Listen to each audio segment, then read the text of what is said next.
Donc là, je vais ouvrir la porte du four, le four de fusion, qui est à 1120 degrés. On voit à l'intérieur la température. Et ici, on va faire une opération, on appelle ça cueillir du verre. C'est toujours la première opération. On va prendre un bout de verre et on va souffler une première bulle. Souffler le verre, cela fait 25 ans que Didier Sabat s'y attelle. Un savoir-faire qu'il a hérité de son père et de son grand-père. Du micro à la canne, l'ancien animateur radio s'épanouit dans son nouveau métier. De parcours, on va dire, qui sont complètement différents, mais qui sont assez similaires, puisqu'on reste quand même dans le domaine artistique.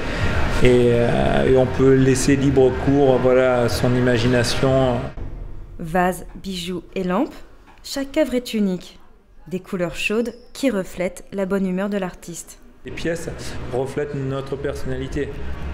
Elles sont toujours assez joyeuses, assez colorées, les bouchons bougent, vivent, voilà, ça représente un peu ce que je suis. Depuis quelques mois, il travaille avec Marc, son ancien apprenti, devenu son associé. Les deux hommes se connaissent bien, une complicité indispensable dans un atelier de verrerie. La cohabitation, elle est géniale parce qu'avec DJ, c'est quelqu'un qui donne beaucoup, donc du coup, on se sent assez vite à l'aise et quand on est une équipe de deux, on est obligé de bien s'entendre, savoir rigoler avec l'un avec l'autre pour que l'ambiance soit agréable et pour qu'on puisse travailler dans les meilleures conditions. L'ancien disque jockey a toujours le goût du spectacle.